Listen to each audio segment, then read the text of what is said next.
High বন্ধুরা, আসসালামু আলাইকুম। আমি এখন আছি গোপালগঞ্জ টুঙ্গিপাড়া বঙ্গবন্ধু সমাধিস্থল।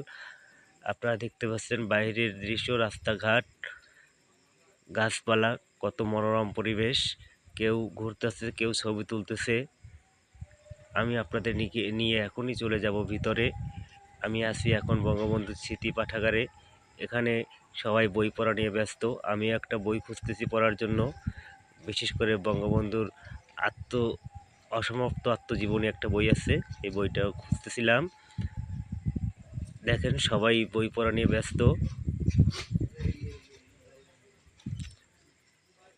এখানে এক আপু একা বসে আছে, নিরিবিলি বই পড়তেছে। একটু পরে দেখতে পাবেন সেই আপুটাকে। এই যে দেখতেছেন, এক আপু নিরিবিলি বই পড়তেছে।